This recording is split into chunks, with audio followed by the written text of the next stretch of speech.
Good evening, friends, and welcome to the first chapter of our series on investment. So, the first questions that will come to our mind is basically why one should invest.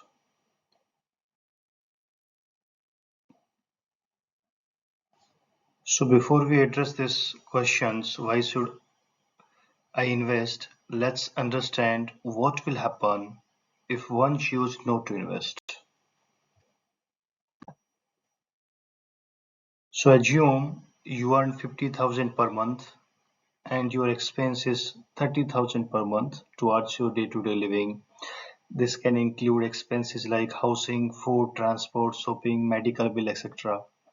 So the balance at the end of the month 20,000 is your monthly saving. For the sake of simplicity, let's ignore the tax part now.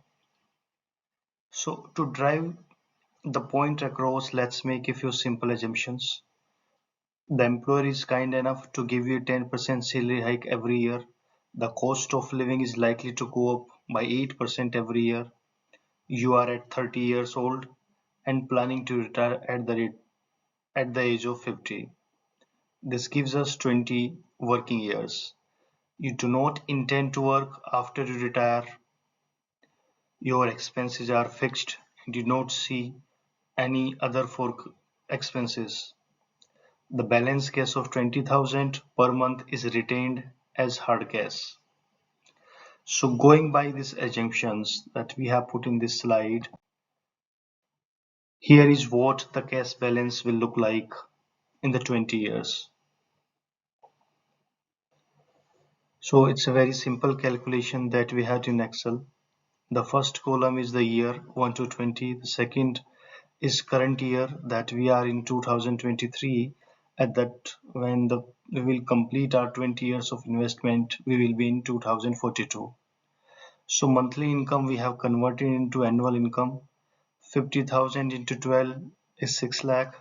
Yearly income is similarly, expense is also same. 30,000 into 12, 3.6.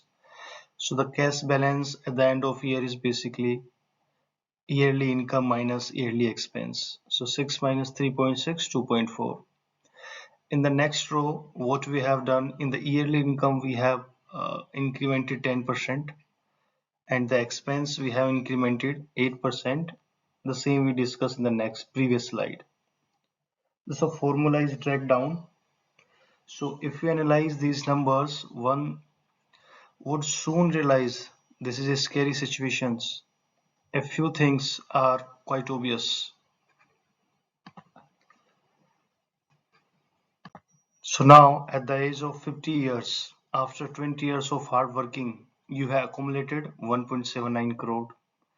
Since your expenses are fixed, your lifestyle has not changed over this year, and you probably even suppressed your lifelong aspirations to buying a home, to buy a luxury car, a world tour, vacations with wife, etc.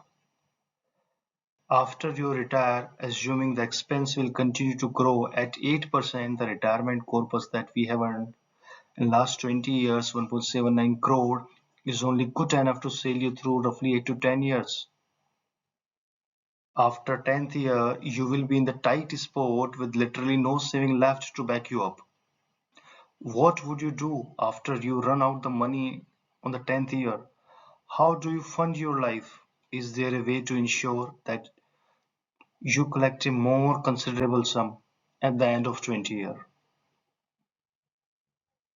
See, at this point, you may think the assumptions are simple and the real life doesn't work like this. I agree, and I would not dispute the fact. However, the point to be noted in this calculation we have shown in the previous slide is that no investments are made. Hence, the cash retained has a flat or zero growth. So, let's consider another scenario where instead of keeping that cash idle, you choose to invest the cash in an investment option that grows at 12% every year. So for example, in the first year that we have retained 2.4 lakh, when invested at the rate of 12% for the next 20 years, that will become 20.67 lakh. For the calculation sake, we have given the Excel formula below.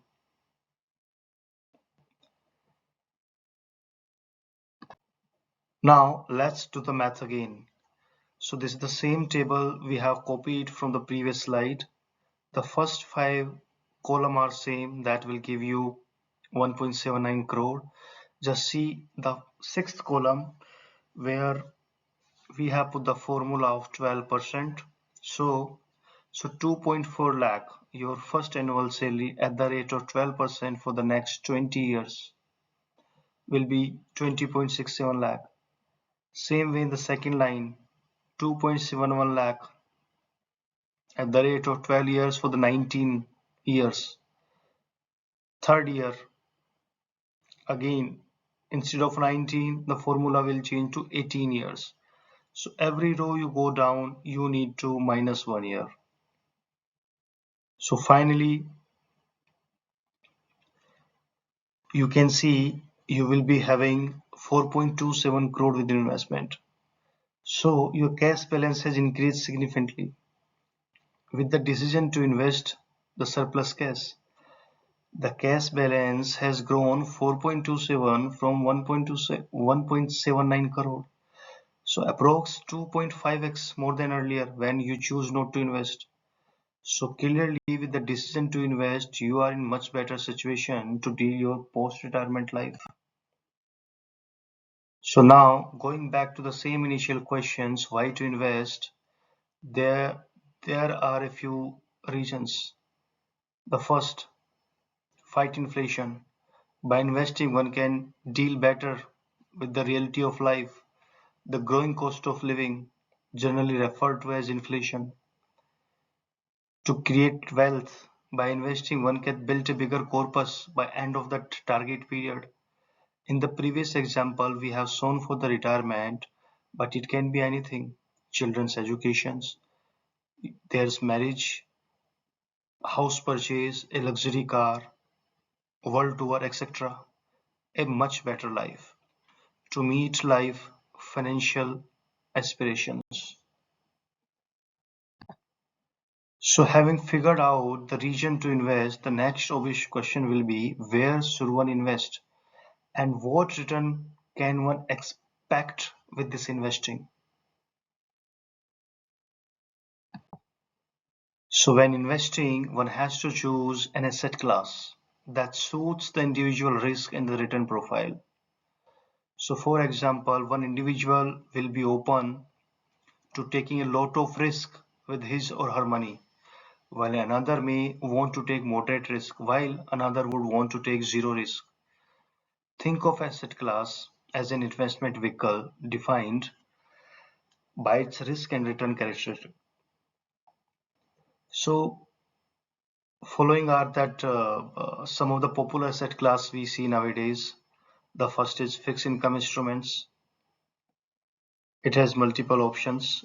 Equity is there, stock market, real estates, commercial and residential property, land, and commodities, precious metals. Now, where to invest? What are those instruments that we will discuss in detail in chapter 2. Thank you for watching.